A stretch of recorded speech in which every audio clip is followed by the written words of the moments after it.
listening to the Narrative Podcast with Halsey Allen. The Narrative Podcast is changing the narrative one episode at a time.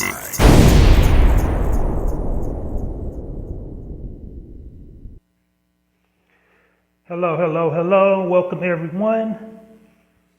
How's everybody doing on this terrific Thursday? Welcome to another live edition of the Narrative Podcast. The Narrative Podcast is the home of original people peace, reciprocity, and positivity. And I am your host, Halsey Allen. Welcome to the Narrative Podcast. Welcome, my narrators. All right. So, I'm guessing everybody had a good, productive week thus far. Yesterday was Wednesday, hump day. We made it over the hump. Weekends like right around the corner. Any plans? Did you watch any games? What you got going on?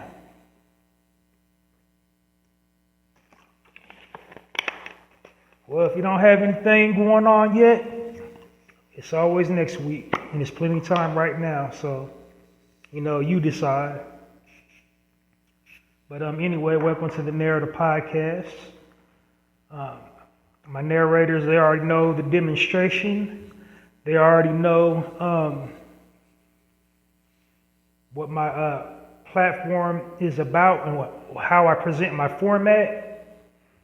But to everybody else, I'm going to give you a quick overview of all that before diving into the content this evening. But before all that, we have a little business to tend to. So if you didn't know, actor, entertainer extraordinaire, Mr. Richard Roundtree, shut your mouth, Shaft, has recently passed away. So like Brother Richard Roundtree, I believe it was Tuesday or Wednesday that he passed. But we're going to take a brief moment of silence and acknowledge him before moving into the content. Say a couple of words about him before walking you through the overview. So, we're going to give our brother a moment of silence.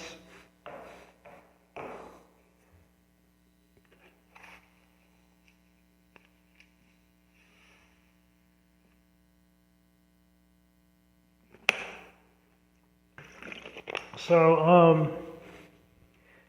our brother passed away. He is a dynamic actor. He had strong thespian roots. He made it big in the 60s and the era of the 60s and 70s during the blaxploitation era. He was not just like the most notable thing we remember him for was his role as John Shaft, but he was also like huge in television series as well. Had a plethora of those appearances in advertisements, of course. I mean, like, he was an entertainer, but what made him so special was how affluent he was in the movement for our people, and why so many people are saddened right now at his passing, because he dedicated so much of his life to, fight for things that we should just automatically have, but don't. And spoiler alert, we are going to touch briefly on entertainers and their role in the movement a little later on in the segment. But that brother was more than special. He was dynamic, charismatic, literally like devoted his life to try to, uplift and empower our people in any way he could while he was here on this physical plane. So for anybody that, knows him, worked with him, or has made his acquaintance, during his life, deepest condolences, and I'm sending love, light, healing energy to, his family, friends, associates, and all whom he graced with his presence while he was here on this physical plane.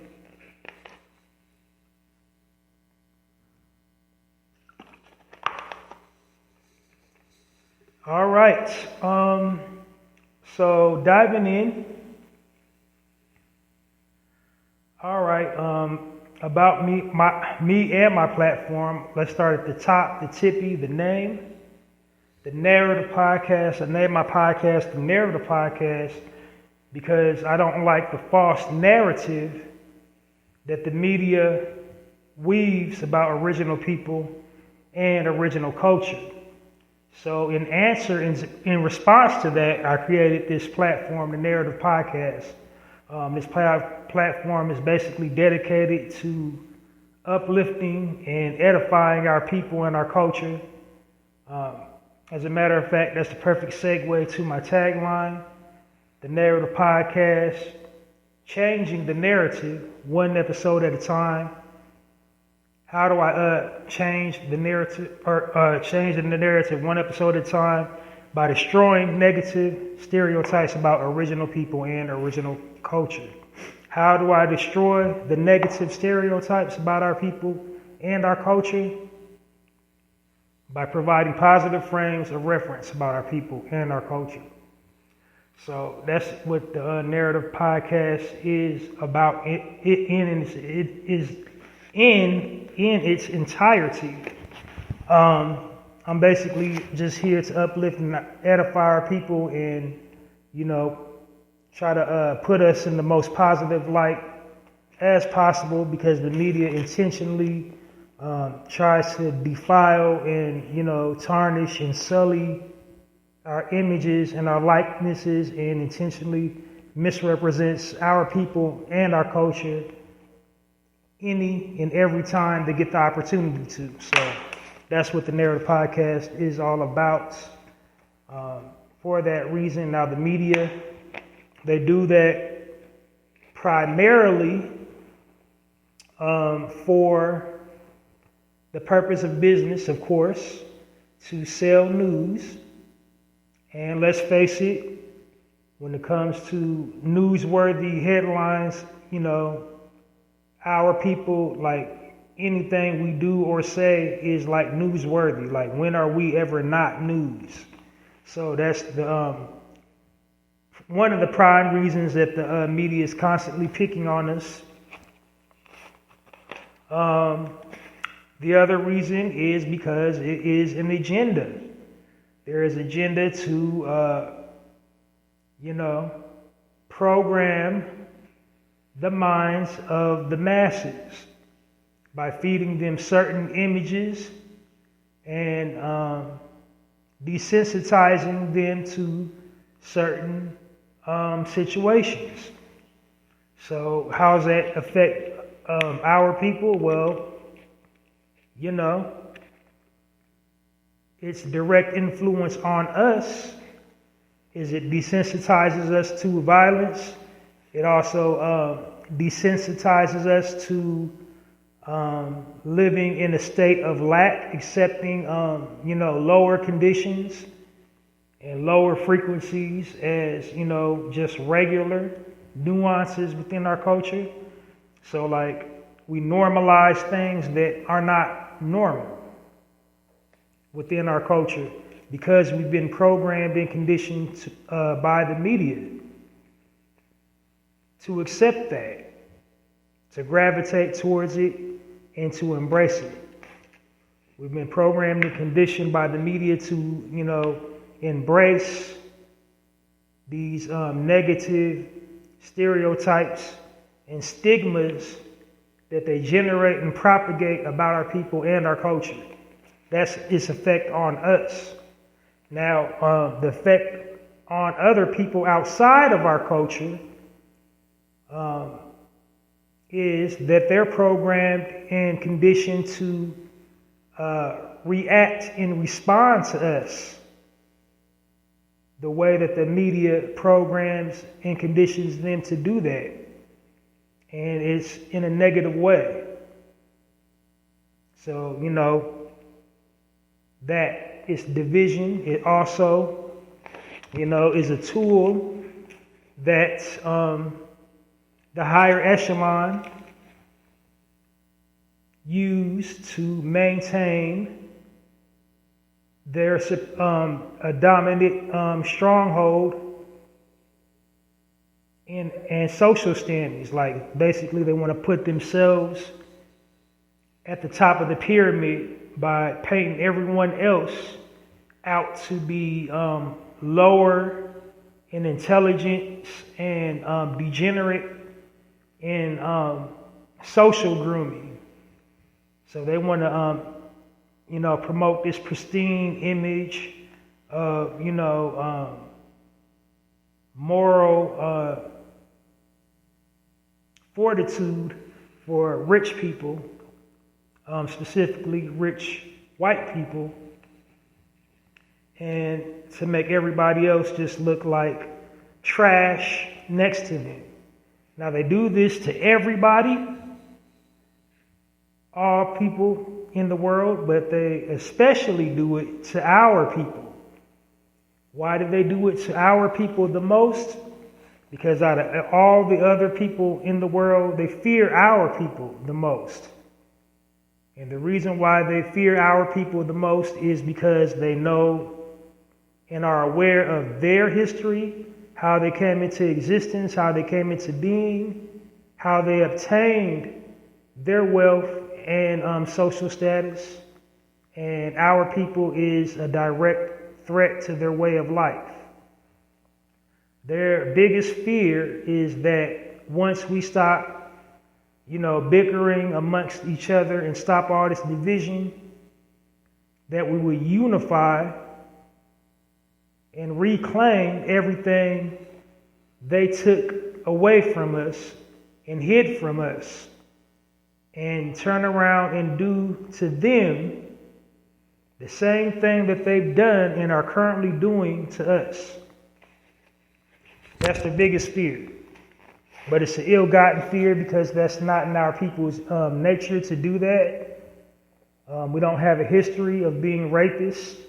We don't have a history of being liars. We don't have a history of forcing our beliefs and values on other people and forcing them to live life through our lens. We don't have a history of that. They do. So, quick little sidebar. Now, what my podcast is not about, it's not about,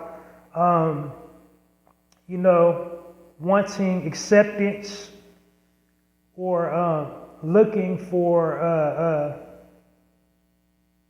validity from people outside of our culture. This isn't like wanting acceptance or wanting to be accepted by people outside of our culture. This podcast is basically like, if you're going to tell our stories, tell it correctly. Tell it from the perspective of that we are kings and queens, gods and goddesses of the universe. Tell that part. Say that part. Because like I said, the media is, wicked, evil, and diabolical. But at the end of the day, the media is a business. And the first rule of business is supply and demand. So, meaning, if you're ever wondering why we have such, low-grade television shows, movies, literature depicting our people in a negative light and misrepresenting us, it's because, the media, the business side of it, they, gather their information, their data, their analytical data, and create content based on their findings, meaning like they're gathering all their statistical research from what we're clicking on, what we're sharing, and what we're posting online. That's why the core focal point of my podcast is to encourage people and impress upon listeners the importance of sharing positive content on our whatever platform you occupy, because we're living in the digital age now, and people judge you based on what you're posting. Like whatever you're posting online, whatever platform that you're active on, people associate your ideas, your upbringing, your values, your hobbies, your interests. They equate all of that based on, what you're posting online. This is also why I call my target listening audience my narrators. Because like I said, we're living in the digital age. Everything is done online now. We communicate, thoughts and sentiments online. And, we're in the unique position to tell or narrate our own stories. So, as a narrator, why wouldn't you want to narrate your own story where you're the hero, where you're the main character, not a side character? So said all that to say, like, why would you feed into the negative stereotypes and stigmas that dominant society places over you by, regurgitating pimp culture, whore culture, thought culture, F-boy culture, drug culture, gun culture, degenerate culture online, when you can post positive stories like I'm doing right here, like I will be doing a little bit later on this afternoon, this evening, about our people and our culture.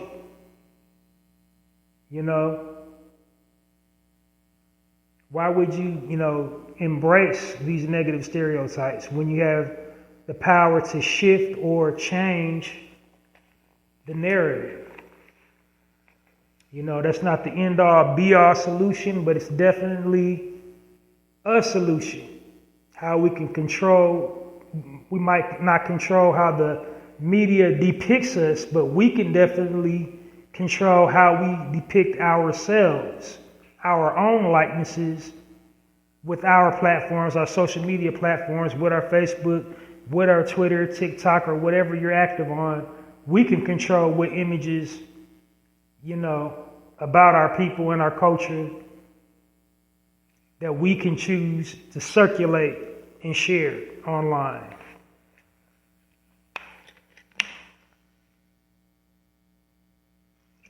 So like I said, it's not about, wanting acceptance, begging favor from dominant society, or worrying what people outside of our culture think and believe about us. It's not even trying to enlighten them about us. This is just, telling our story correctly. Because if history hasn't taught us anything, it's taught us this: if you don't tell your own stories will be told for you. Also on my platform, I refer to our people as original people versus black. The reason why I do that is because I feel original people describes us better as a people versus black. I can think of like 1,000 reasons why, but primarily it's because, there are many different types of us, hailing from different land masses, believing in different things. But the one thing that all of us original people have is that we were here first on Earth. We were the first beings on this planet. And we can also trace our lineage back to the point of origin for all mankind on this planet. So we have that unbreakable bond. No matter, what we refer to ourselves, our pronouns, and whatever other words we use, parts of speech we use to describe ourselves, we all are original men and women of creation.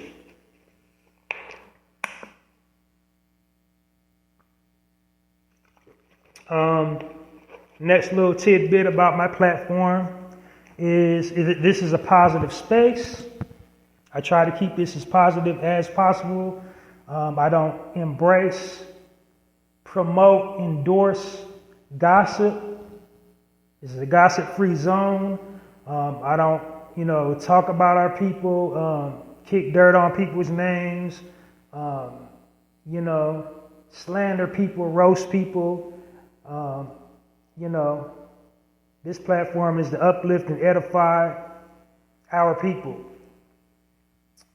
So, if I ever bring up a celebrity's name or a famous person's name or something, it's not to clout chase, and it's definitely not to bash or belittle them.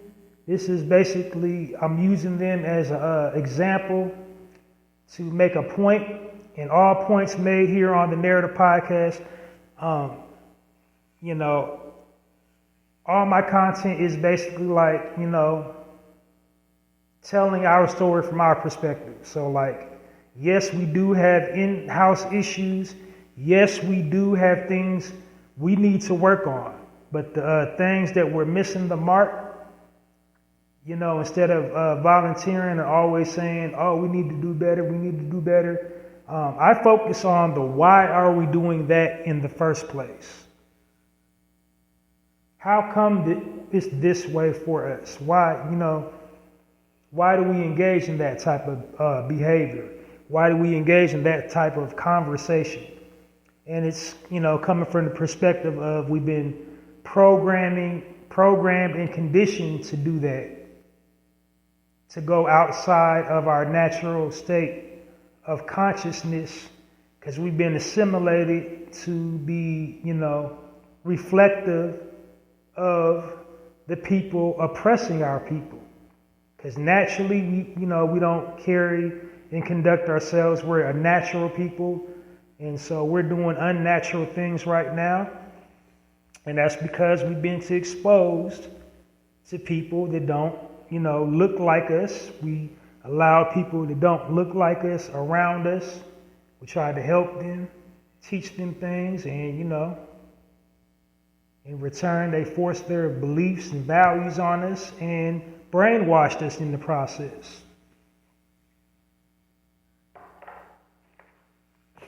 So, that's the perspective. If you're ever wondering, I'm never trying to bash a famous person or none of that. But what I do here is tell the truth. If an entertainer or somebody famous is irresponsibly using their platform, they have a polarizing platform, but they're irresponsibly using it, and the way they're using it got us all out here looking and sounding crazy. I will address that. But other than that, I don't kick people when they're down and talk bad about people and roast people. Next thing, I try to make this as time sensitive as possible. When I first started podcasting, I had no idea about what type of content that I wanted to talk about. And then the light dawned on me is I want to change how our people is being perceived. So what's the best way to do that? the best way to do that is to, keep the content fresh, exciting, plain, and versatile. So I use the KISS, method. Keep it simple, silly. It's basically like, to just give my content fluidity, make my content digestible, easy to follow. No matter what intellectual plane you're on, you can relate to it, you can keep up with it. Because no matter, how gifted of a speaker you are, how, interesting of a life you lead, and how many, exciting people nobody at the end of the day wants to listen to somebody drone on hours and hours and talking. Now, there's exceptions to the rules. There's exception to every rule, but unfortunately right now I'm not one of those exceptions. So, I got to keep you captivated for as long as I can in the short amount of time that I have. So basically I try to, just not try to exceed 1 hour for each episode. I try to keep it actually under an hour. But, sometimes when you're talking, it's just like, especially on the all audio platform, it's easy to kind of, go over the mark. But for the most part, my content is divided up into sections, and I give each section speaking points, and I time each section, or I try to time each section, so I'm not speaking over 20 minutes on each section. So, I try to make it just as easy to follow as possible. So I'm not trying to shoot over anybody's heads, but then I'm also not trying to dumb myself down either. So I'm like right there, right in the middle pocket. My content is digestible for everybody. All right, now that you got a gist, a feel of the Narrator Podcast, without any further ado, we're going to dive right into the content this evening on the Narrator Podcast. So this is a live edition of the Narrator Podcast. I broadcast every single weekend full episodes of my podcast. It's a little different during the weekdays because, like I said, my platform is dedicated to providing positive frames of reference about our people and our culture. So during the weekdays, what I do to remedy that is basically I just kind of go through my social media feed and pick out positive stories.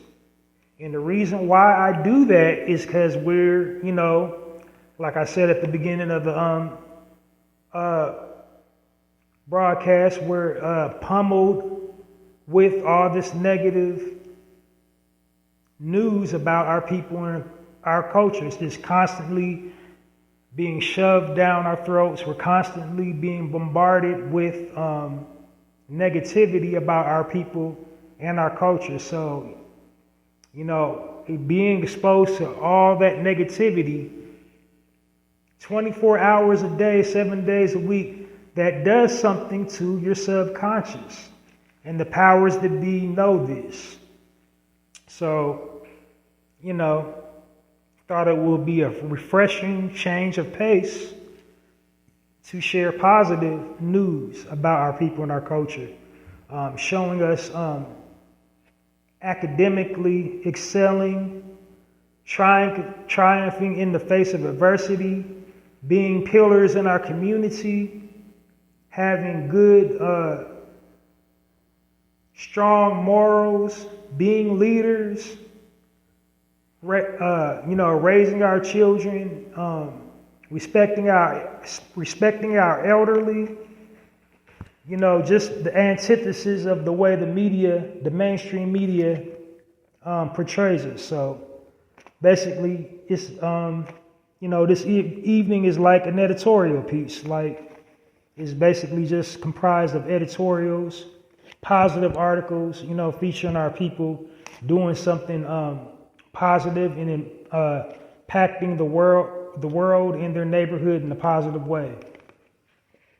And then I follow up, by delivering commentary on, current news items or things that, I think we should know about.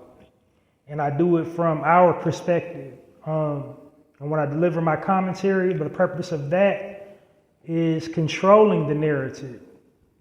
It's like I said, the media, they intentionally try to make us look and sound one way.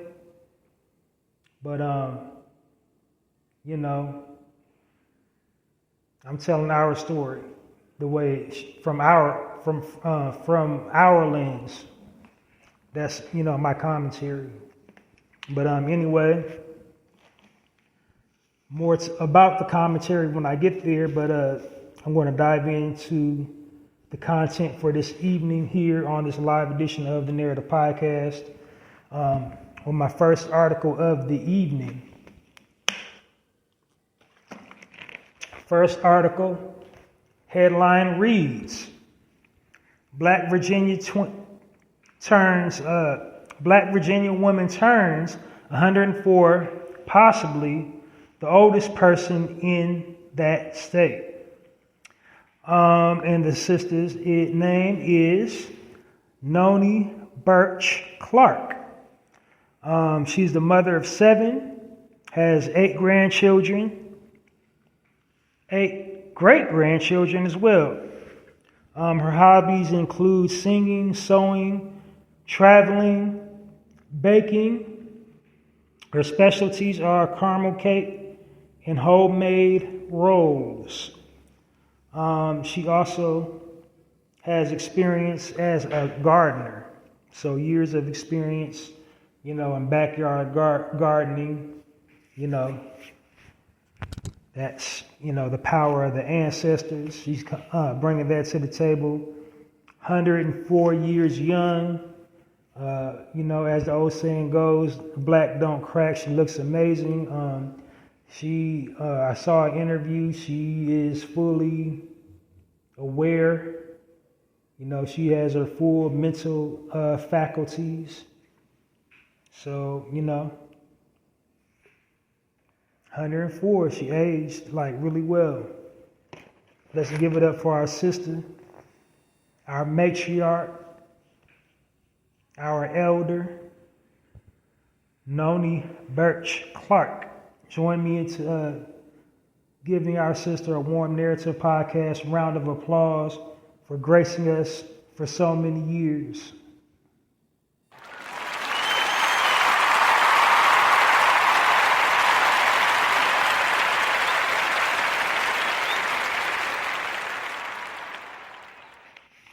All right, up next. Next article, the headline reads,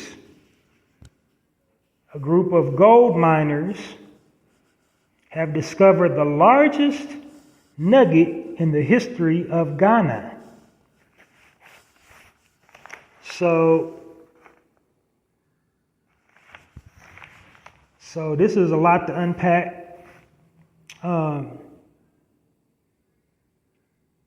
It hasn't been confirmed about, nobody, they're not naming names, all the people that found the nugget. But just from the picture, the situation's gone viral. Just looking, you can tell they're between, the ages, the young people in the video is between the ages of late teens, early 20s, and the older people is mid 30s, early 40s.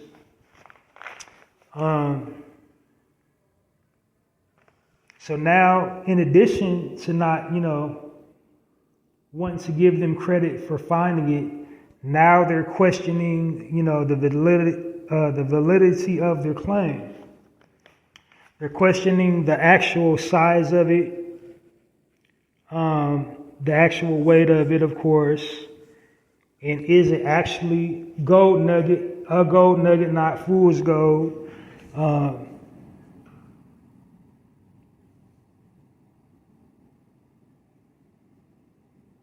They also want to know if any of them had the proper documentation to mine for gold. Because it's, a highly punishable offense in Africa to mine for precious resources without the proper papers. They got a local law down there called the Gallimacy, and basically what that is, it was derived from the phrase "to gather and sell." It's regulated by an organization called the NDC, National Democratic Congress. National Democratic Congress.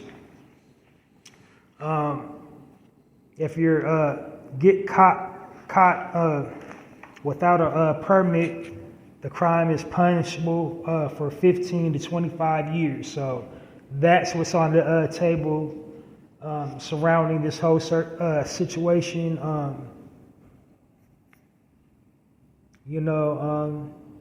Again, the powers that be. Isn't that funny? That people who plundered the continent dry, robbed and took diamonds, oil, gold, and other precious metals and fluids on the continent of Africa and made claim for themselves, they now had the audacity to tell people born and raised there that they're defiling the continent.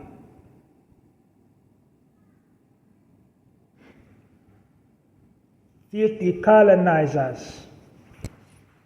They go over there, they steal all the natural resources, and they sit there with their bare face and have the audacity to tell the people that live there that they are the thieves. How you thief and you live there? Filthy colonizers.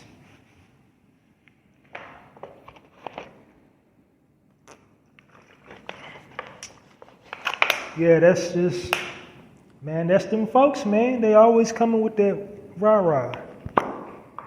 But anyway, we're going to give a warm narrative podcast round of applause to our brothers, even though they're now trying to marginalize their accomplishment. Because ain't no question, if they found some gold in Africa, it's real. That's first and foremost.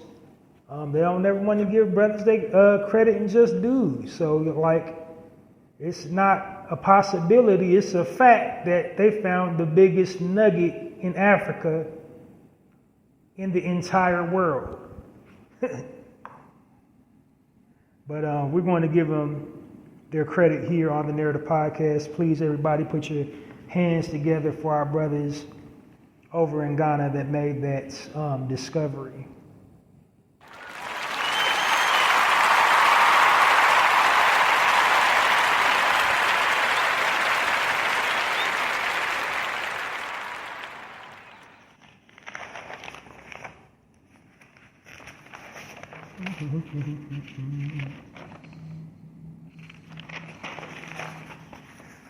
All right, moving right along.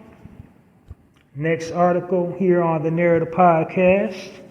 Headline reads, 2 farmers make history as Houston's newest Black-owned farmer-operated grocery store. And the name of the grocery store is called the Fresh House Groceries. So it's not the Fresh House Grocery. They got it spelled like how you would pronounce it down south. It's FRESHHOW,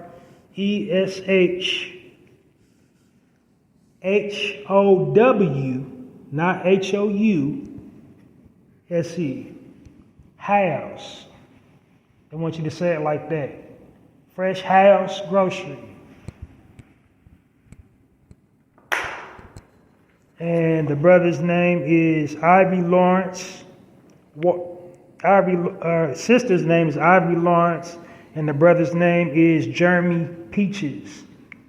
Yeah, I know. I've never heard of that either. I don't know if that's his real actually name or just the name he has his business under, but Jeremy Peaches.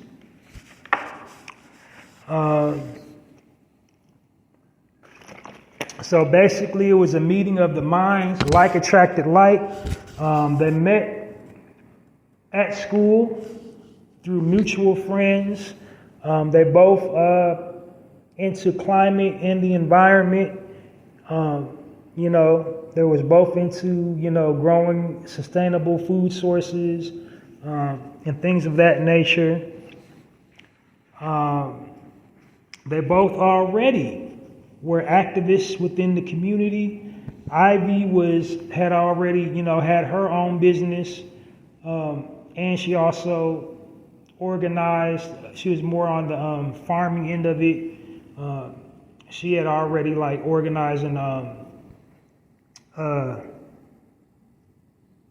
community gardens within the neighborhood of Texas she lived in. And then Jeremy was more on the botanist end of it. He was already producing clean food, not derived of, chemicals or anything. Spoiler alert, I'll be talking about that this evening too.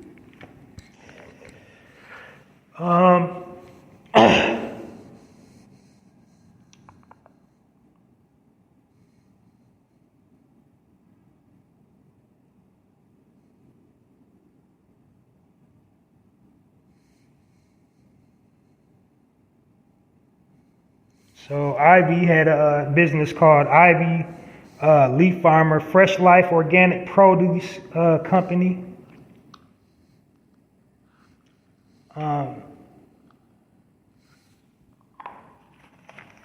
And then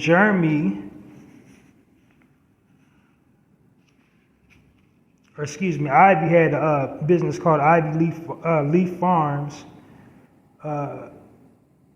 And then Jeremy, I believe, he had Fresh Life Organic Produce Company.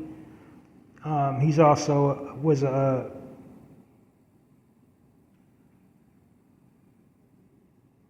agriculture consulting firm. So basically, like I said, they linked together. United like Voltron had a common interest into helping their neighborhood eat more clean. What caused them to do that endeavor is they came across the article in the newspaper and saw they did a local study there and saw how many harmful things that they were putting in the food and the adverse effects, psychological effects that it had from consuming said, chemical infested foods, what that does to you psychologically. And so that was their, bat signal to spring into action, to formulate a plan to help residents take control over, what they were putting into their bodies. And so, like I said, their business is more like a co-op, basically. It's like local farmers locally grow and source their foods, and they can share and culminate ideas, and exchange resources like soil and farm equipment and all that good stuff. So it's basically like a co-op. So you can go to the Fresh House website at www.blackfarmboy.com and to read, just the full extent of what they're offering the community. This was definitely a good article because, they're putting so many harmful things, in our food. We're getting to the point here in this country where you're going to have to start legit growing your own produce, slaughtering your own livestock for the meat eaters, for people that eat meat, because you can't trust, what's in grocery stores anymore. You can't.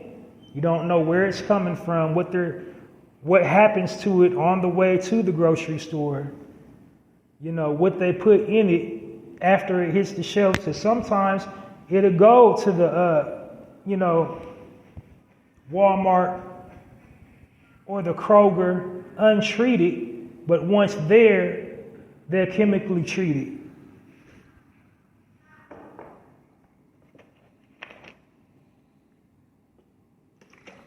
But that is highly innovative.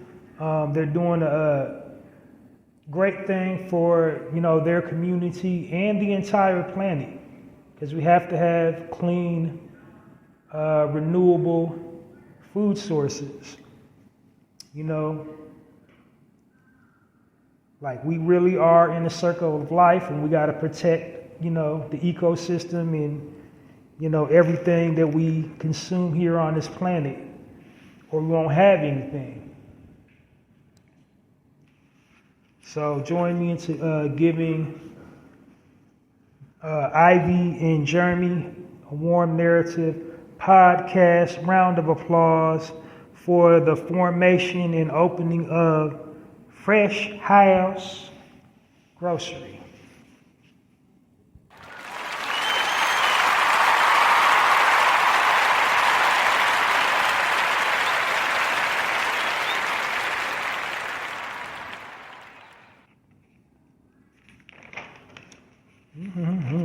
All right, only got a couple more articles, and then we're going to dive into the commentary. Yeah, I got 2 more articles to share with you this evening.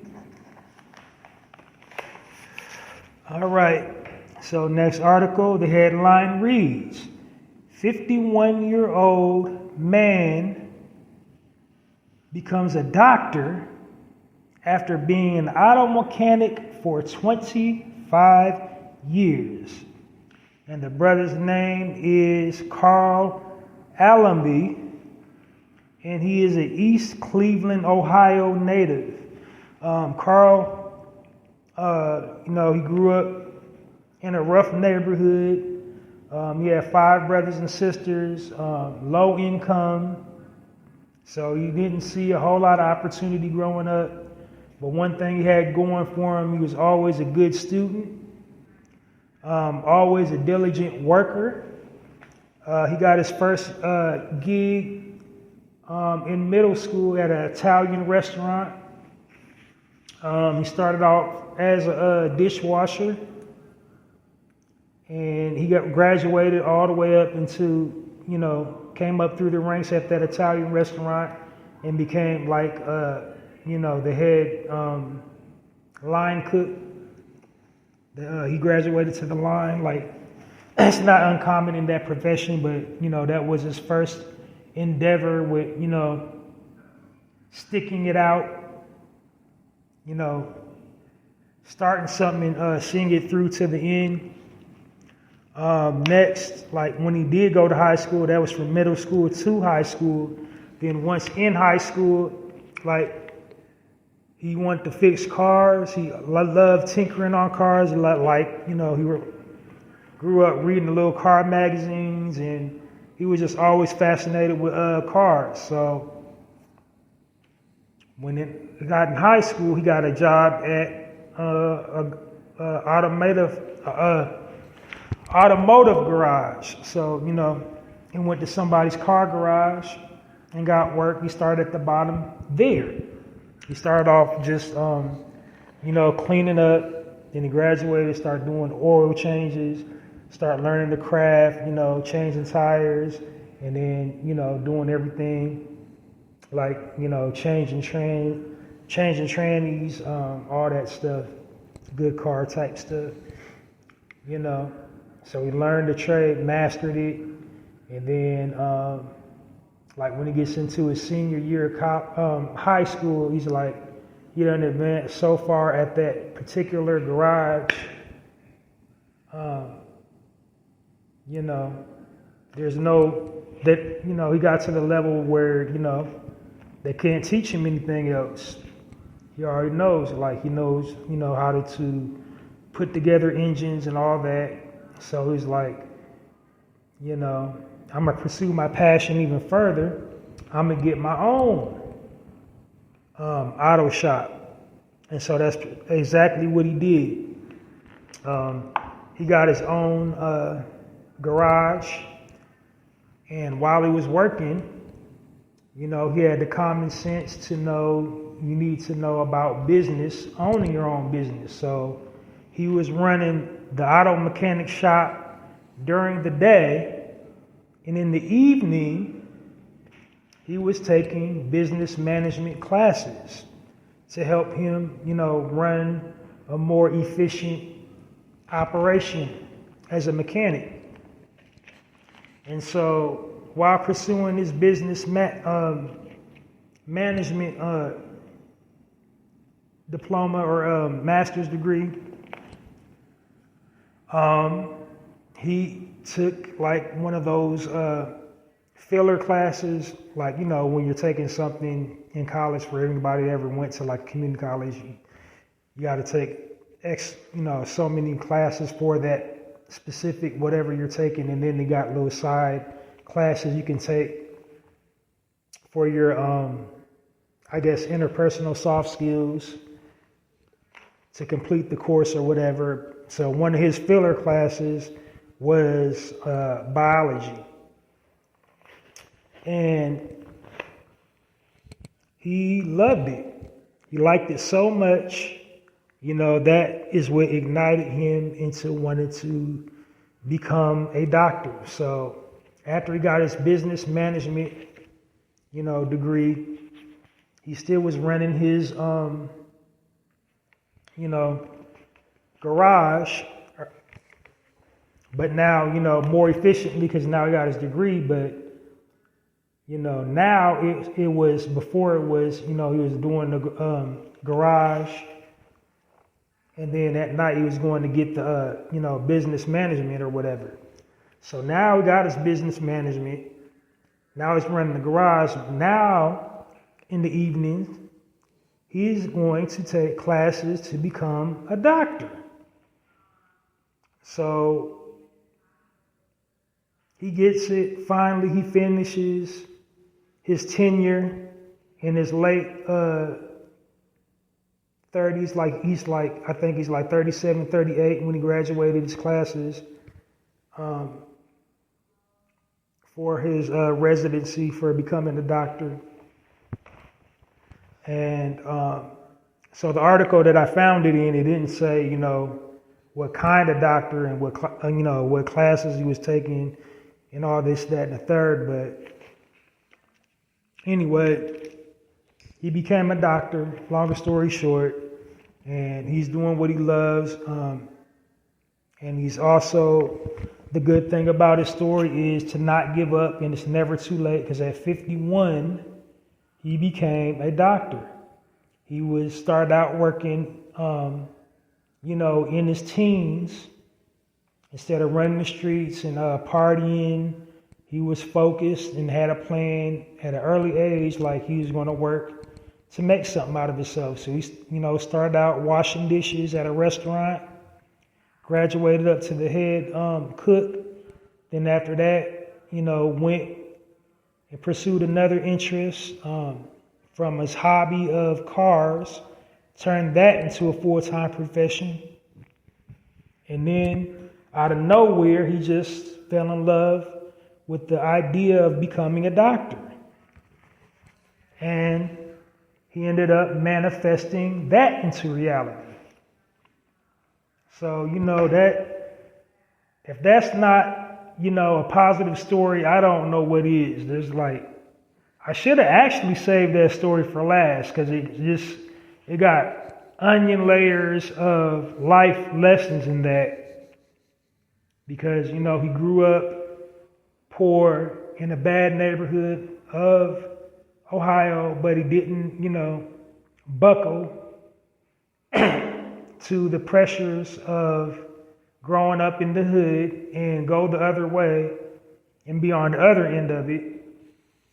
He didn't let, you know, become a product of his environment. He rose above the environment and became what he wanted to be in life. So that is more than awesome.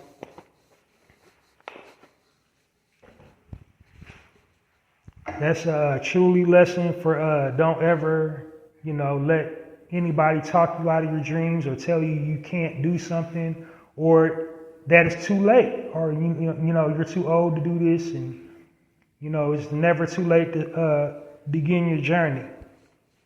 So anyway, let's join me in giving this brother Carl Alamy a warm Narrative Podcast round of applause on him becoming a doctor.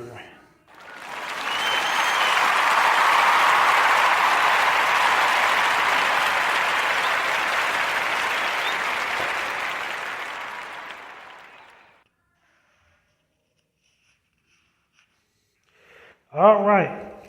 Last but not least, final article of the day, and also kind of a spoiler alert, because I'll be talking a little bit about, you know, entertainment right after this, entertainment in the entertainer's role right after this when I transition into my commentary section.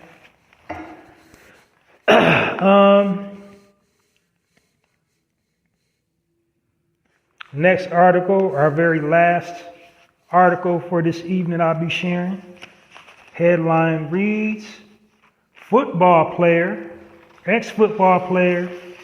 is now a professor of mathematics at MIT, Massachusetts Institute of Technology. And the brother's name is John Urschel, and you should know it. If you're not a big football fan, John Urschel, he used to play for the Baltimore Ravens back in the 90s.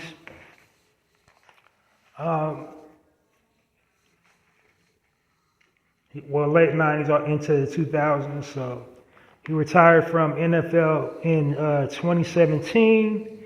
The whole time he was in the league, he was taking college classes. So like he got his degree like right after he retired, and his story is refreshing because you don't hear a lot of, you know, people in sports entertainment having an actual plan. It's like they get into the NBA.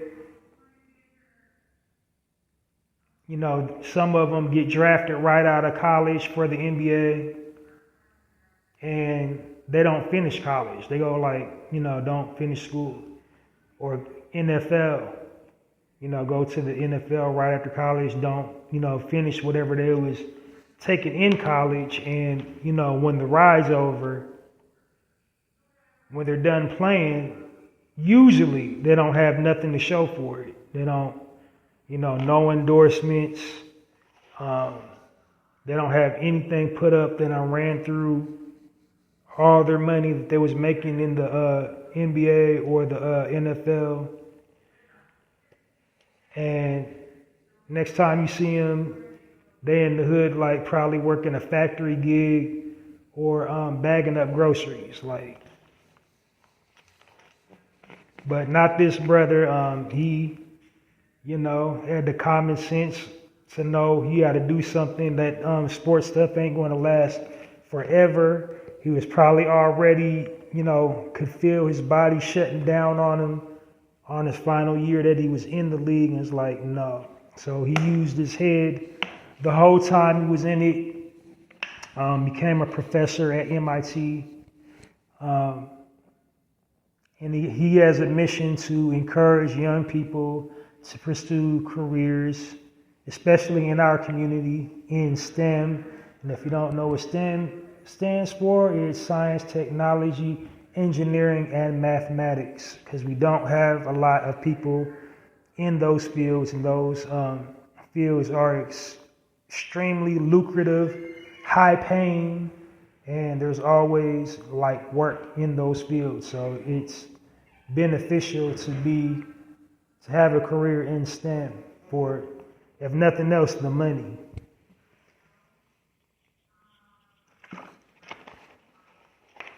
So that was the last article for this evening.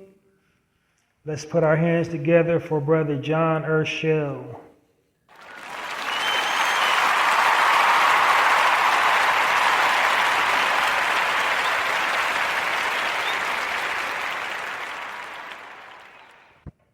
All right. So now we are officially into my commentary section. I have several speaking points this evening. So this section is usually just called speaking point of the day. And in this section, what I do is I address, certain things going on in the media, whether it's all over the world or something just, directly from our community that impacts our people. The purpose of me doing that, like I said earlier, is to control the narrative, because the media will intentionally have us looking and sounding crazy. So, this is me putting it in perspective from our perspective, if that makes sense. But here I go. Got a few couple of bones to pick this evening. I'm not going to go on a super duper, rant tirade, just some stuff to think about, something to dwell about.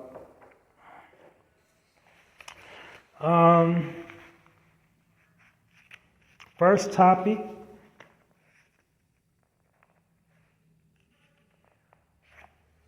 Well, I guess I only got two.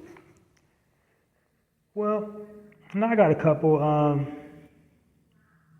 First thing I want to say that I don't think is getting enough play is, did you guys know that T.I. and Gucci Mane squashed their differences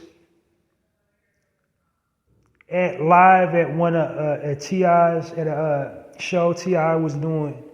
Gucci Mane came on stage and gave love to, love and support to Brother T.I.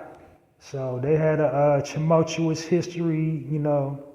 They finally, at their age, decided to bury the hatchet, and as the young people say, it ain't real rap. So they decided whatever, was going on between them, it wasn't real rap. So there's let's just love and support, love and respect. So I don't think we're talking about that enough to original men civilly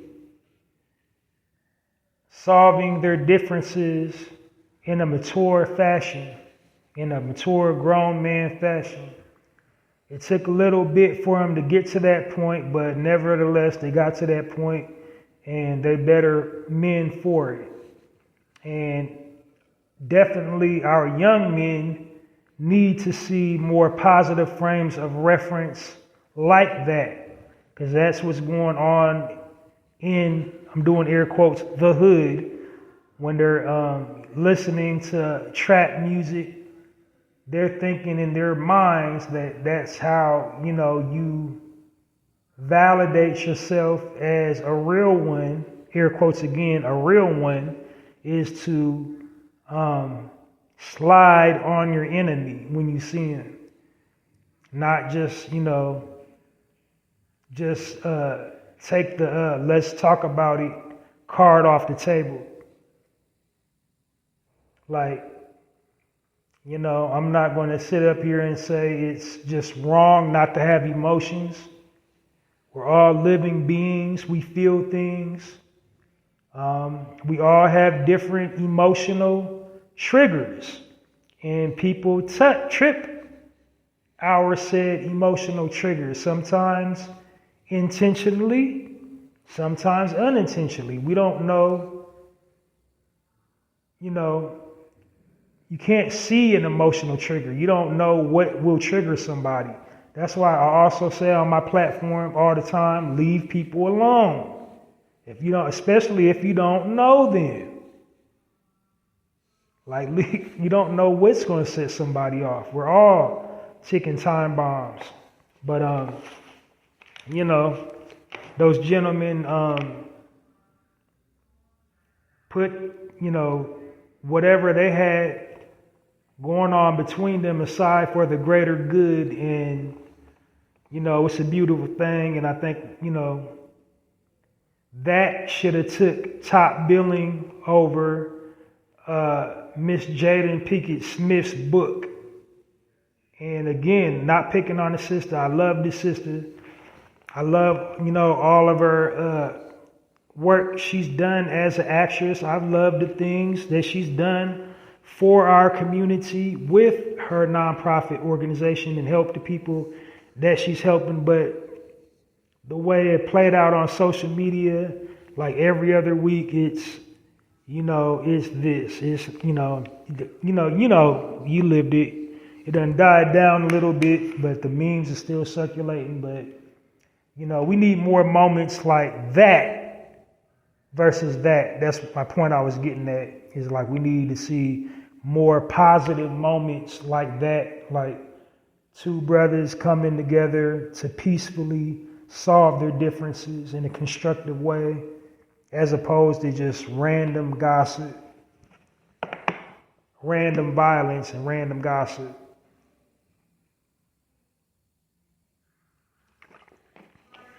Because like when positive things happen in hip hop, like we very seldom hear it. Or if we hear it, it's just like a quick little snippet.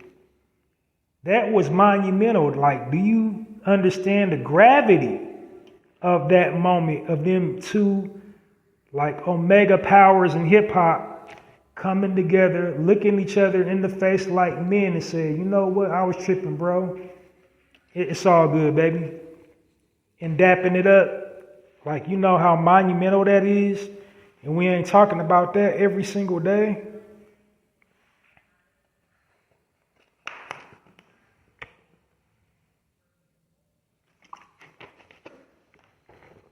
So I just think that needed some more attention, and I wanted to give it some more attention because stories like that, they need to go viral. They didn't go viral. That was just like, oh, T.I. and Gucci squashed it, but we need to hear more stuff like that, like on a daily basis. All right.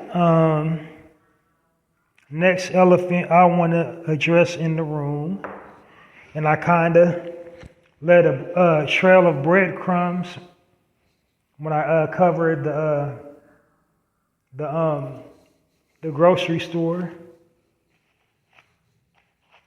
about our food situation we got going on here in the States.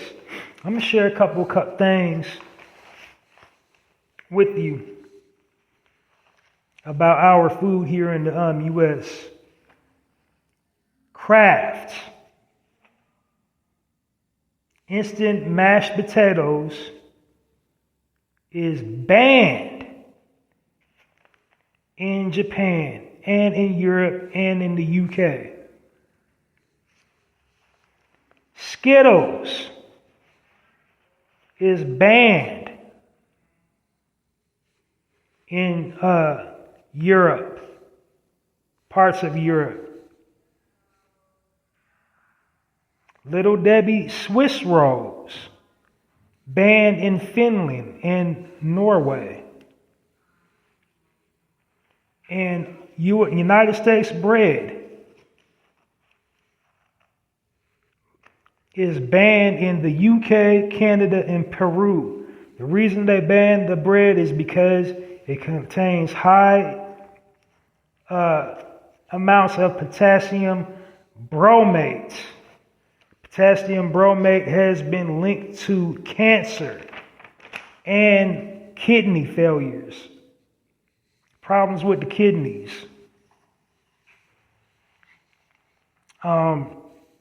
For the Skittles, it was yellow 5 and 6.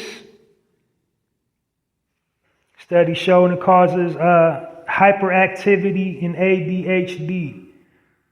ADHD is a kind of made-up disease. It's just really hyperactivity, but this is what causes the symptoms of it, too much sugar. So why is all these countries banning foods in America? The American diet. Why is it toxic every single country in the world? But we just steady up here eating these chemicals. It's beyond me how in this country we'll go arrest a brother, put him under the jailhouse for selling less than 10 grams of a controlled substance illegally by the United States law. Less than 10 grams illegally. Like it's illegal to have crack cocaine. Before they legalized marijuana, in most states it was illegal to have marijuana. Like, I think, matter of fact, we was talking about hip hop earlier, like Boozy Badass's original charge was for marijuana possession. He had like under 10 grams. He's a user. They gave him like 4 years for being a marijuana user. They put him in jail. Don't send him to rehab, just put him in jail. We sitting up here putting people in jail for petty misdemeanor offenses, things that might kill you. Selling drugs, like you sell somebody that does crack cocaine, like 5, 10, 20 grams of crack. That might kill them. These things that we're selling in grocery stores is killing us as a people. But the police ain't coming to get these big pharma gangsters. But all these other people in these different countries got enough fortitude and common damn sense not to eat this garbage. And their governments refuse to allow it to be sold in their country. They don't even want it in the grocery stores. Like American food comes on their soil, it's regarded as contraband. Like you can do jail time for having a bag of, Skittles in the UK. And you should, because it's killing people. It should be that way here in America. Why we got to sit up here dying, our babies sitting up here becoming obese, young boys walking around with breasts because of the chemicals they're putting in our food. Young girls, 11 years old, triple D's at 11. Menstruating at 9.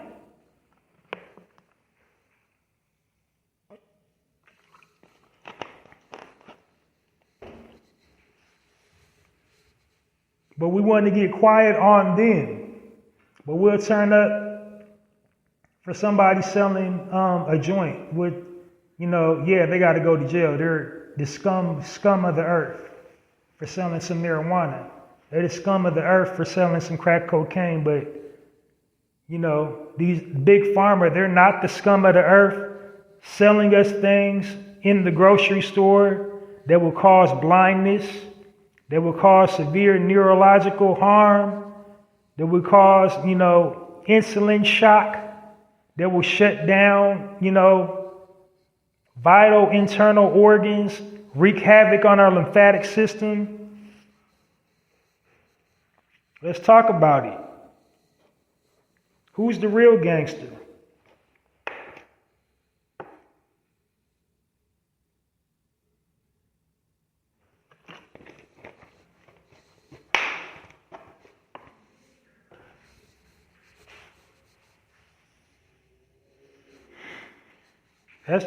That's crazy. And then somebody sitting there, like, bro, we're sitting up here, like, for the meat eaters, people eat meat, like, in these steakhouses charging these exorbitant prices for steak, and it ain't even steak. It's held together with meat glue, not even from the same cow. You go into a steakhouse, like all the foodies is going viral for them tomahawk steaks. And it's made up of 5 different cows.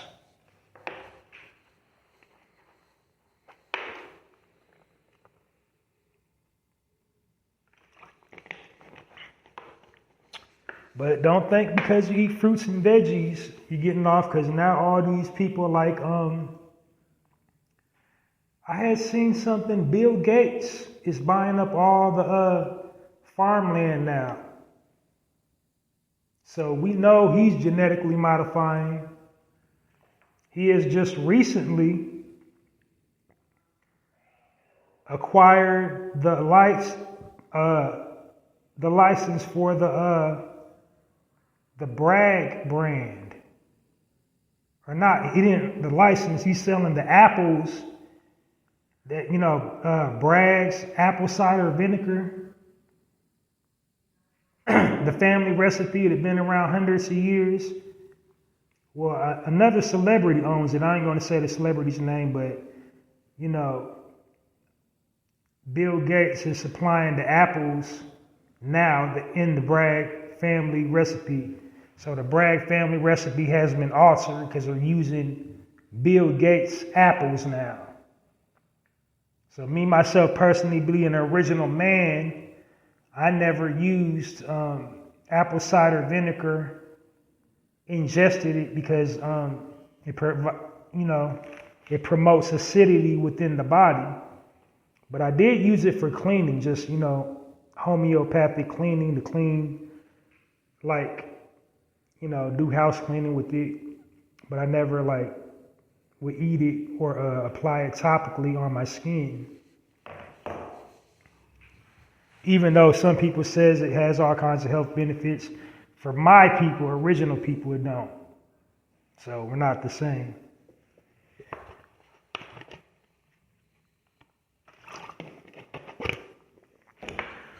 All right, next thing. Boy, this guy just keeps turning up like a bad penny. I be really trying not to touch on nothing with this dude, but he has such a huge following. He's now an entity because his platform's so big. So even if you don't follow him, he kind of finds his way into your life. Like, even if you're minding your own business, trust and believe I be minding my own business, especially when it comes to this dude. But, his platform is so huge, everything he kind of does is kind of,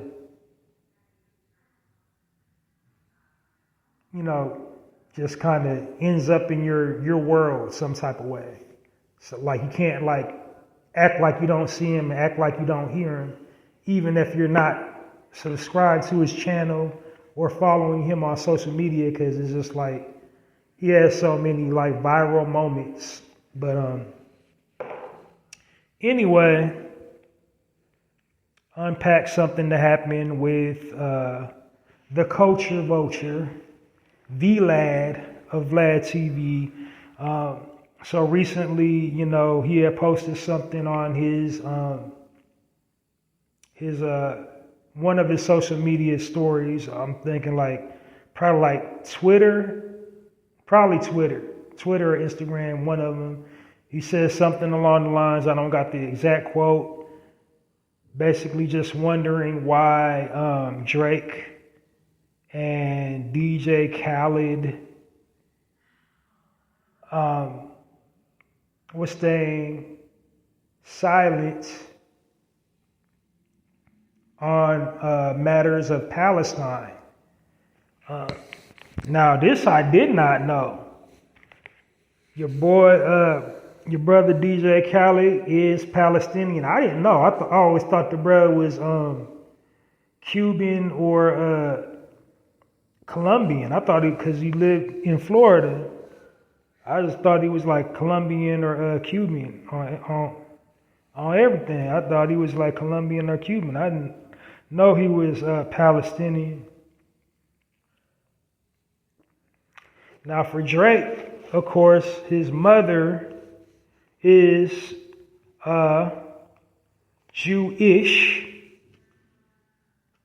We already know who the original ones are.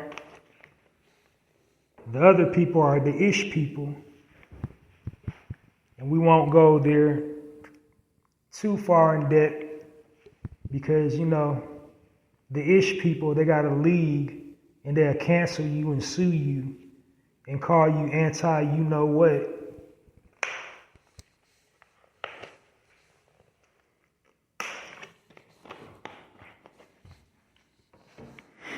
But anyway, he used this platform to question why two entertainers didn't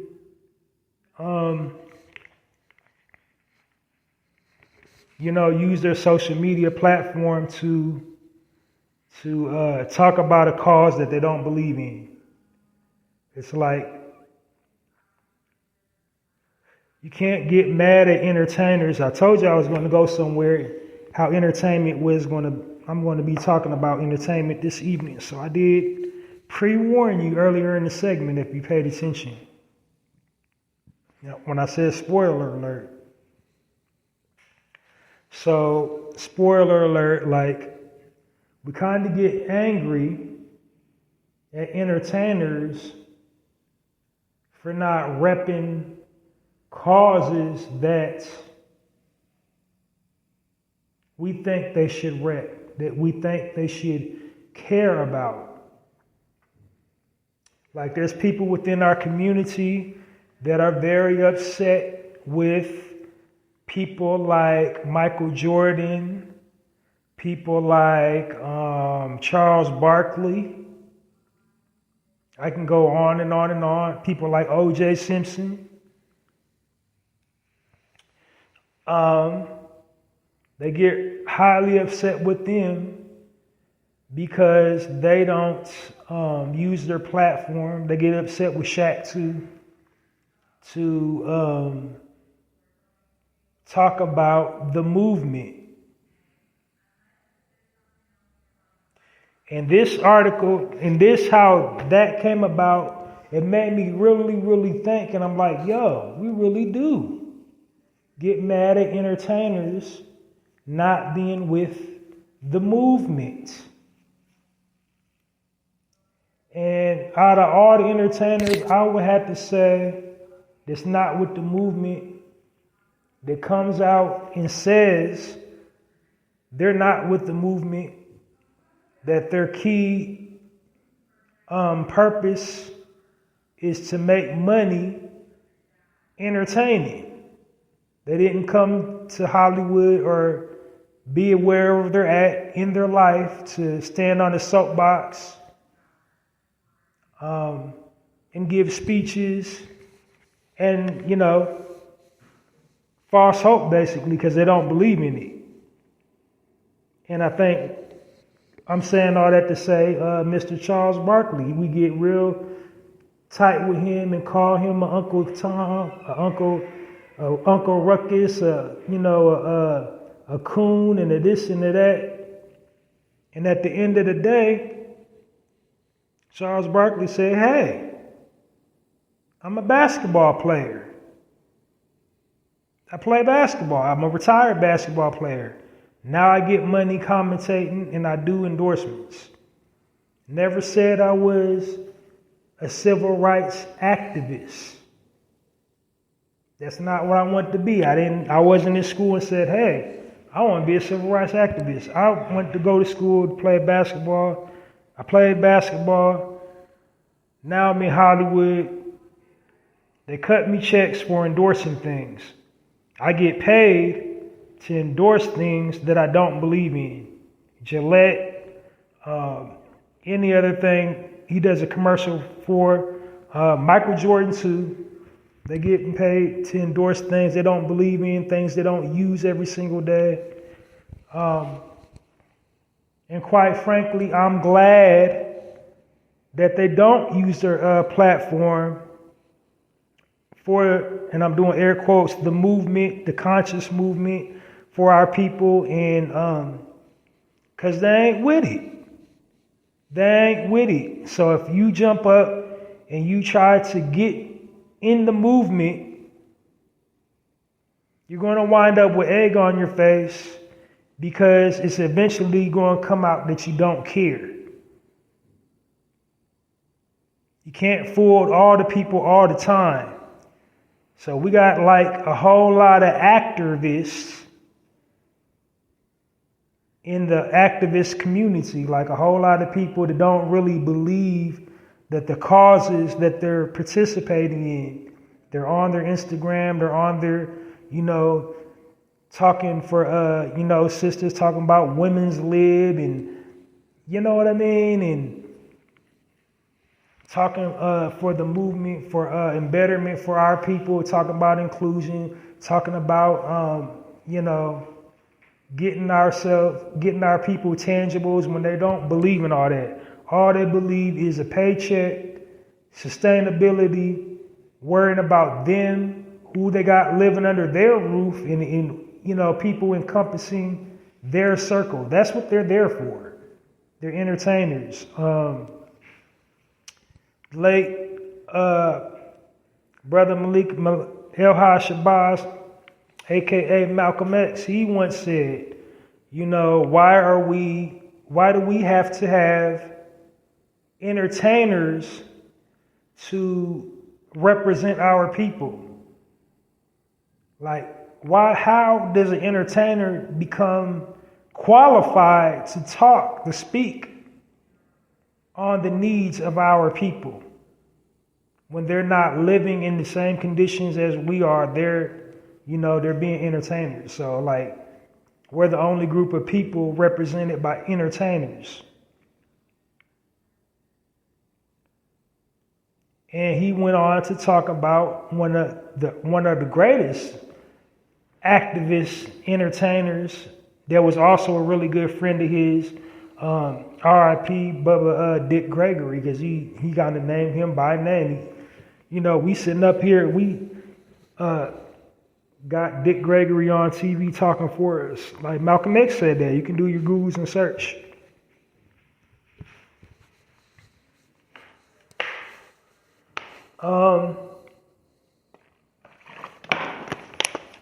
So basically what I'm saying is like good riddance. That's good. If the entertainer wants to entertain, like if they're letting it be known, being honest to say, I don't care about, being a civil rights activist. If they're having the complete honesty to say they don't care about the liberation movement, I care about raising my family. I care about, advancing in my goals, I don't see how that makes people mad. I respect it. Because like I said, ain't nothing worse than the only thing worse than somebody that clearly doesn't care is somebody pretending to care. Because somebody that pretends to care, they're the ops. They hurt you worse than the people that openly don't care.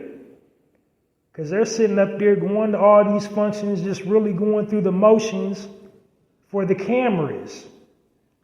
They really don't love people. They sitting up there dapping people in public. As soon as the camera's off, they're going to wash and scrub their hands and sanitize and trying to wash the stench of regular people off them and going back to their, 4 and 5 bedroom mansion, sitting on their, Learjet. They don't care about the movement. They don't care about providing opportunity. They don't care about upliftment, empowerment, and edification. They care about being an entertainer and living, 5-star lifestyle. Best restaurants, the best, whatever money can buy you. That's what they care about. And not saying all entertainers. I'm just saying, the ones that do and the ones that don't. Now, as far as DJ Khaled and Drake, again, I didn't even know Khaled was Palestinian until old boy put it on blast. But like Drake, his mother is in the Ish community, but his father is black.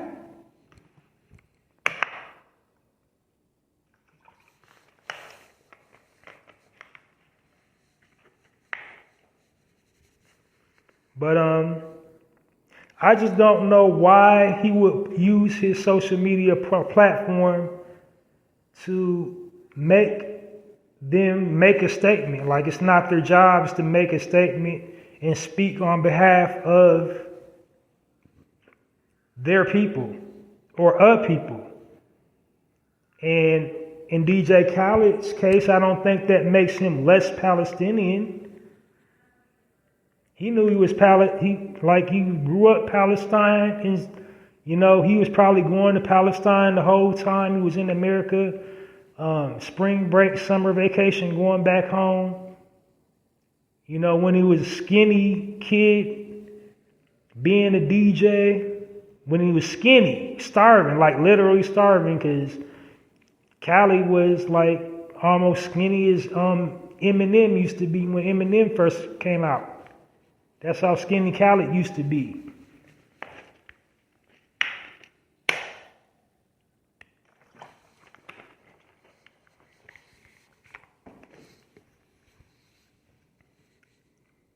But,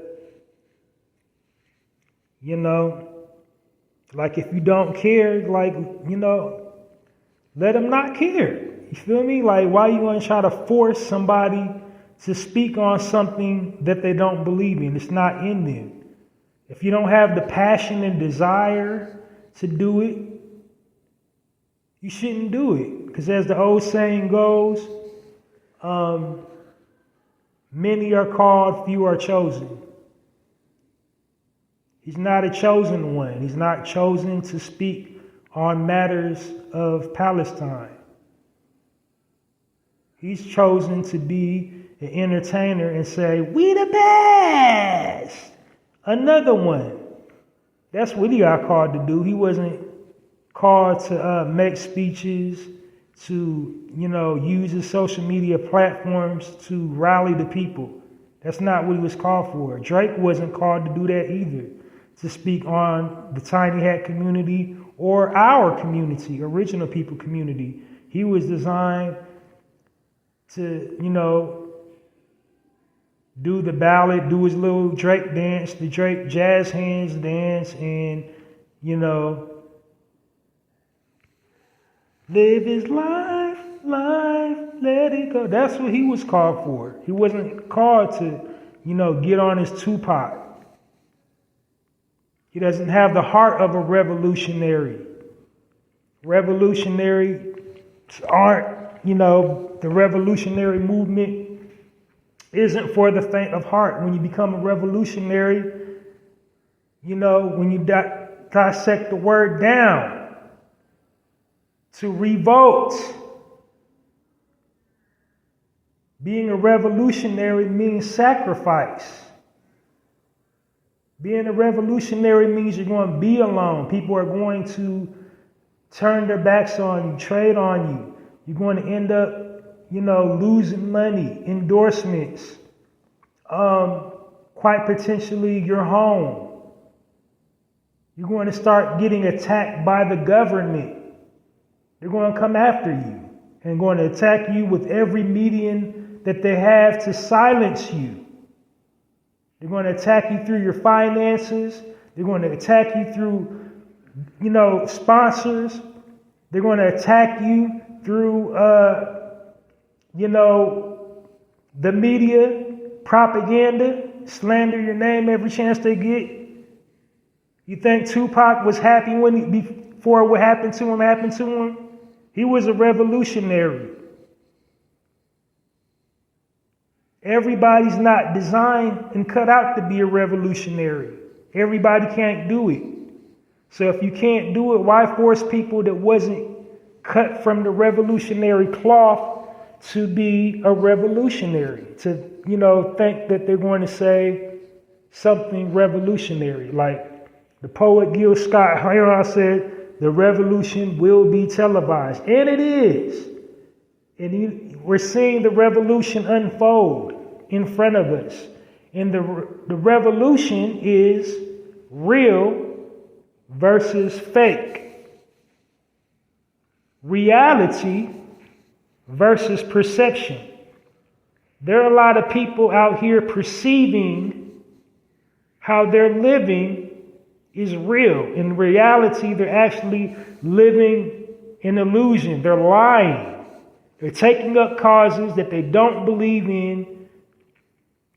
Sitting up here like the most cliche thing is the celebrities do give away turkeys on the holidays. Like the holidays coming up, how many celebrities we gonna see. I give back to the community. I love the hood. You sitting up there giving away raw turkeys to homeless people. How they gonna eat the damn turkey if they ain't got a house, man? You feel me? But they revolutionaries.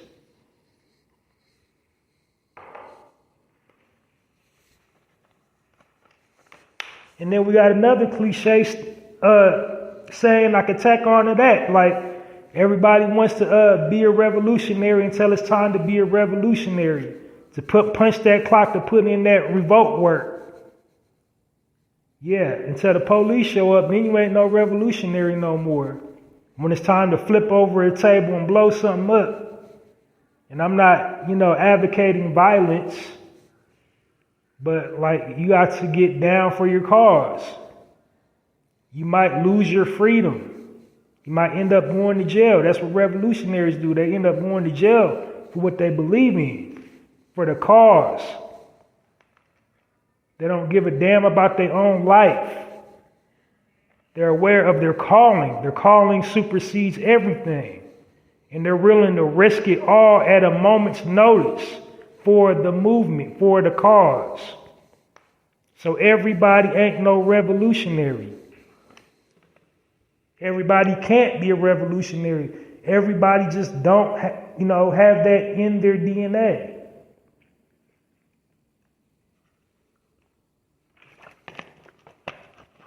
Because being a revolutionary involves sacrifice.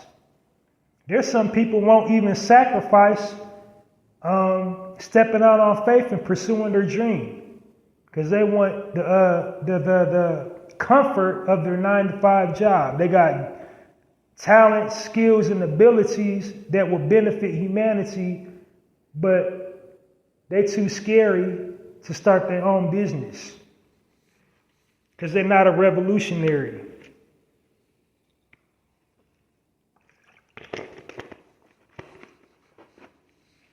Drake's not a revolutionary. DJ Khaled's not a revolutionary.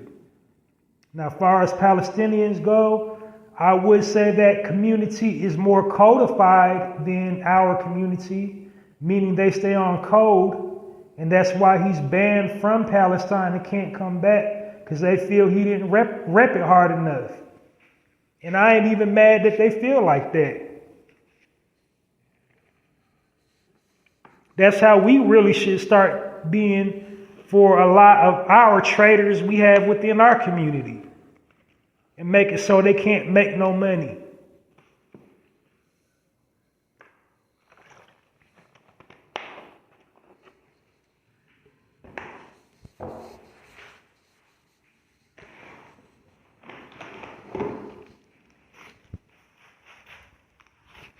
But, you know, like I said, that's a cultural thing in Palestine. Like, I can't even fathom waking up, hearing bombs going off, AK-47s. Oh, wait a minute. Yes, I can. I live in America. We ain't got bombs going off, but slowly and surely we're getting there. It's like we're damn near mirroring all the countries, all the immigrants that come to the shores of America to escape the atrocities from their cultures. But slowly, most of them, if you sit down and talk to most new immigrants, they be like, I should have stayed at home. This ain't no different. The biggest draw of America is our undisciplined or disobedience. Like, we is the most undisciplined, disobedient culture in the world. And that's the biggest reason why so many immigrants want to come over here, because they don't have to be obedient to, you know, their faith over here. They can do what they want to do. We some disobedient MOS. We don't got no damn discipline.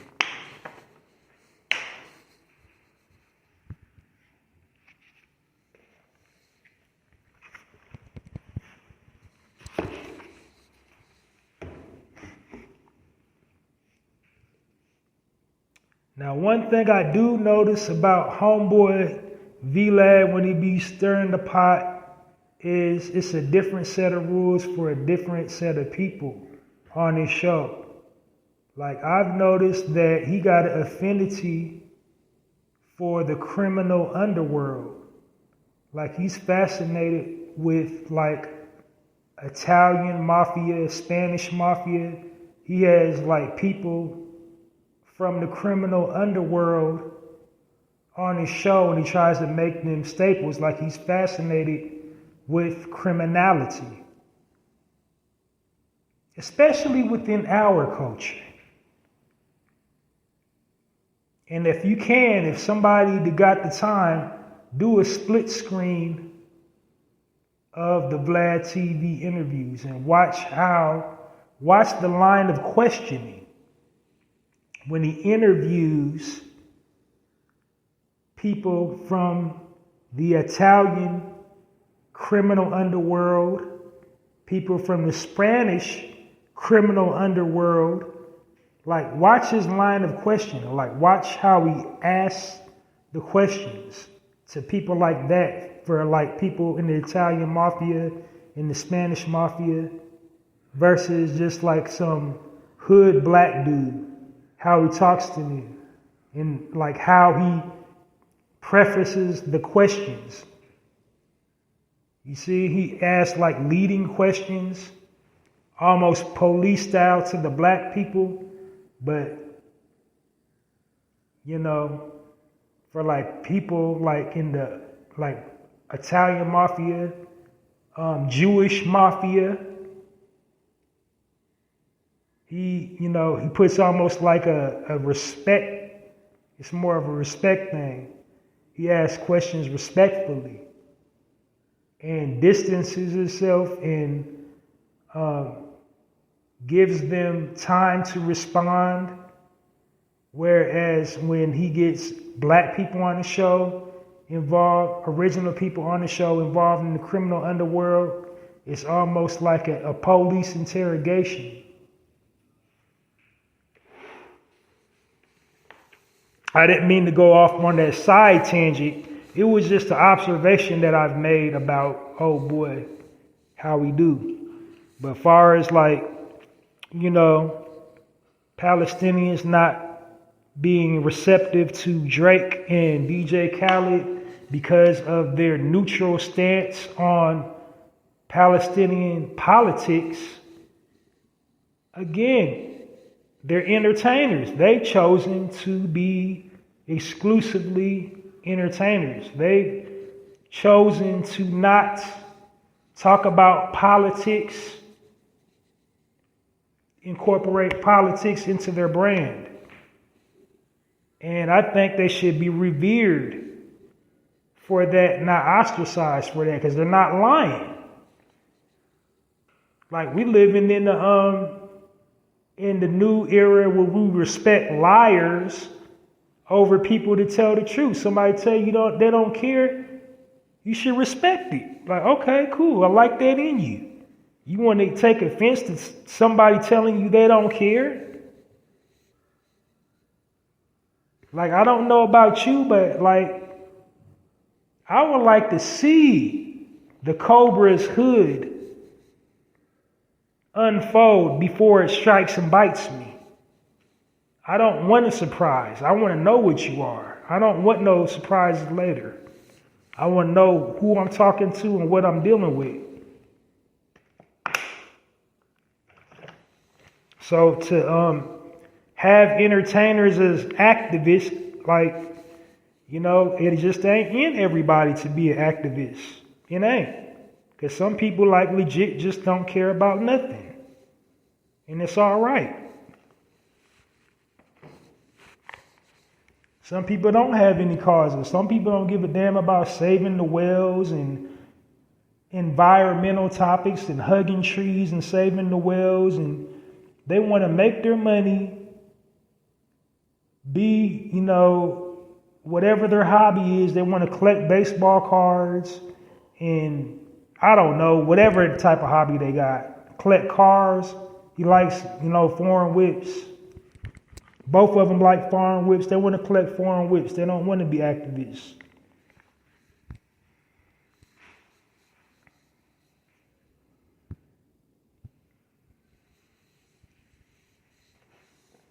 I would say good riddance, good. Because we don't need people like you to be getting in the way.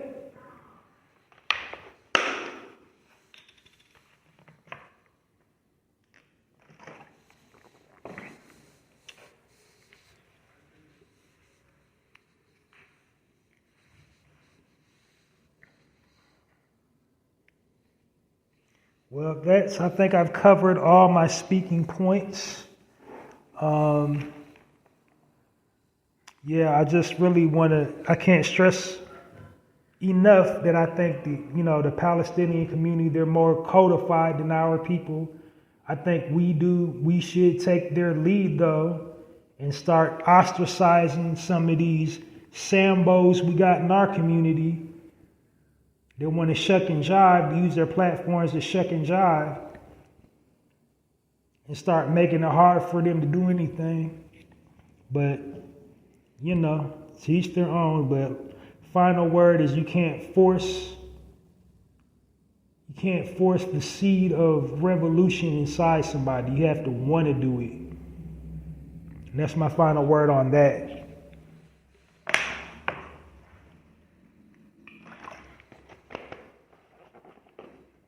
Well, that was a good show.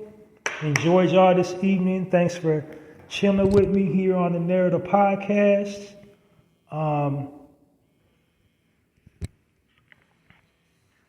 Tune in this weekend for a full episode of the Narrator Podcast.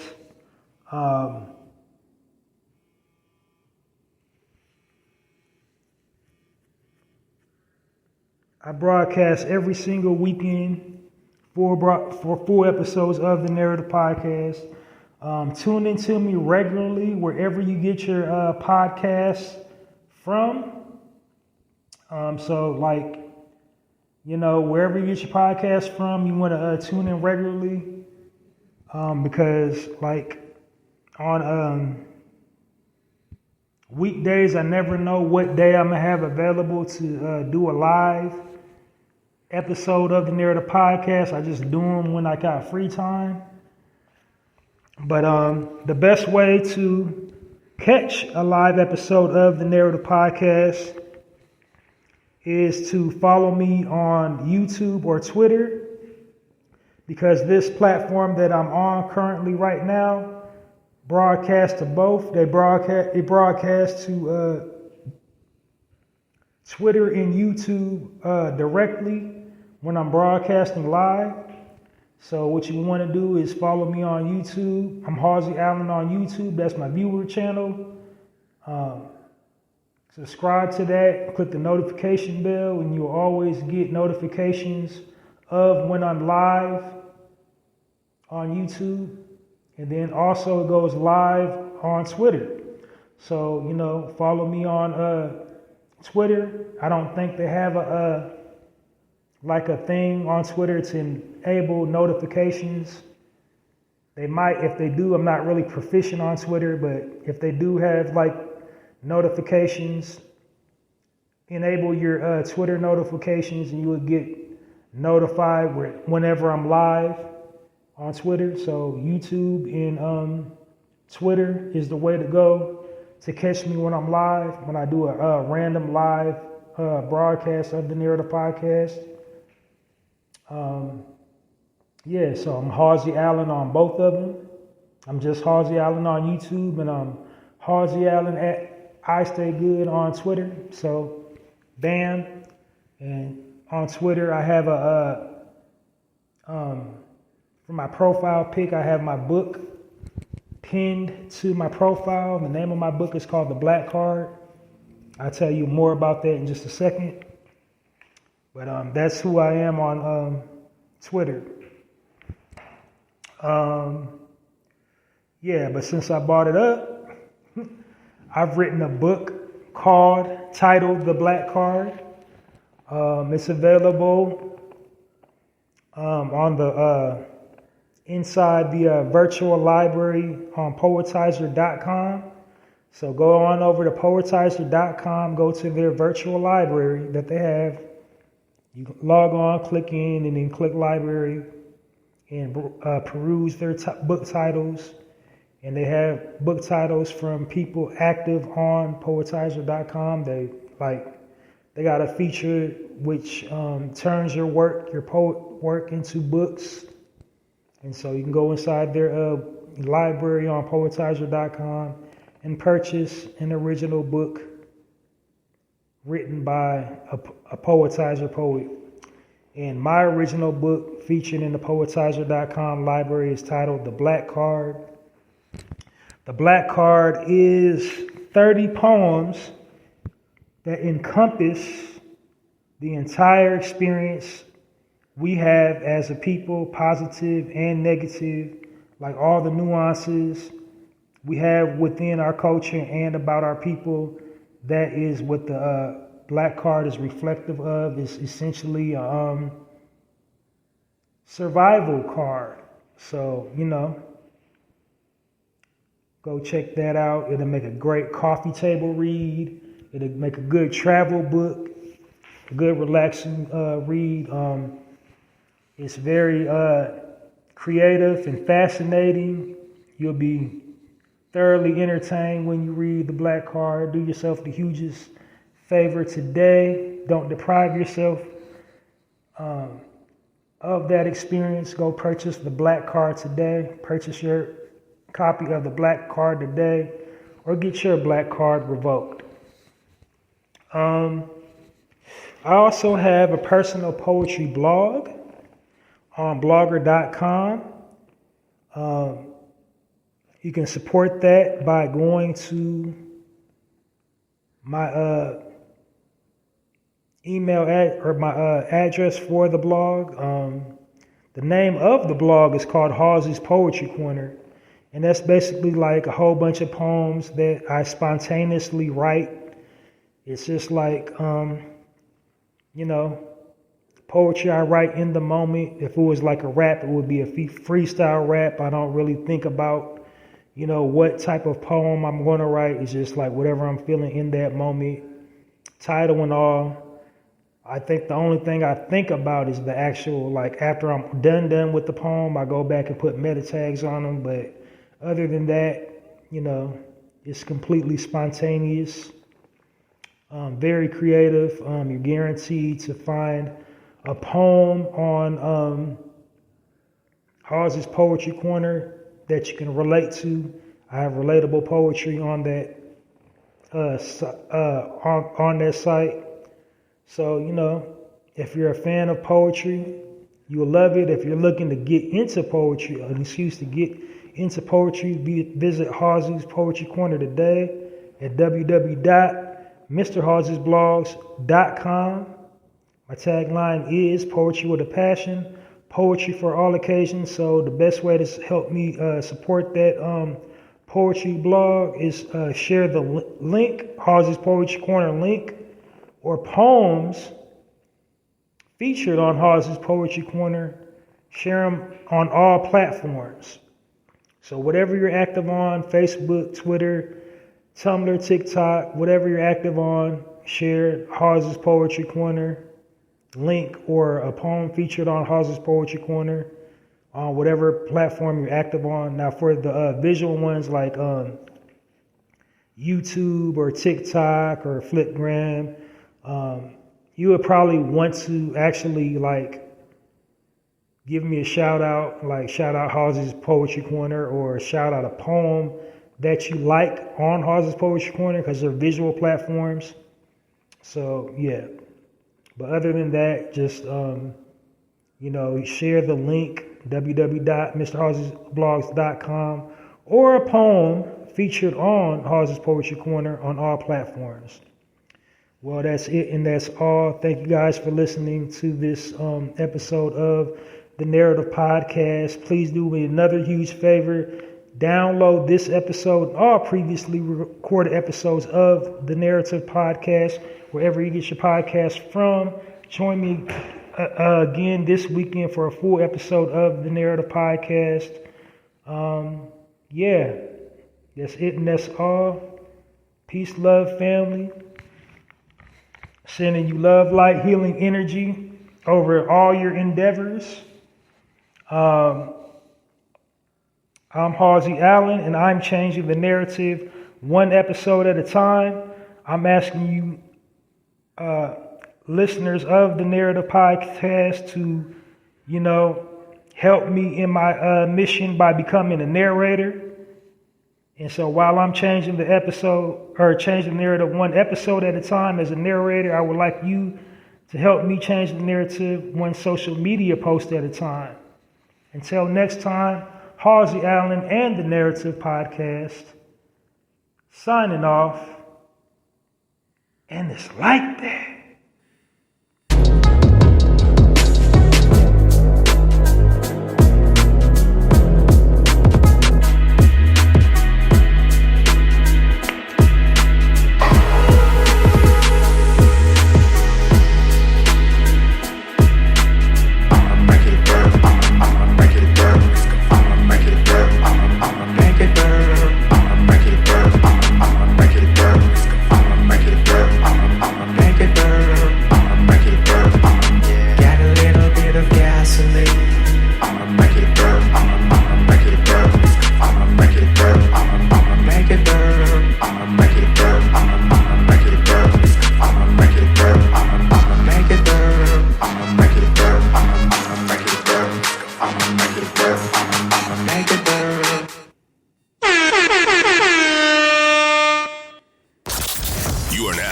Listening to the Narrative Podcast with Halsey Allen. The Narrative Podcast is changing the narrative one episode at a time.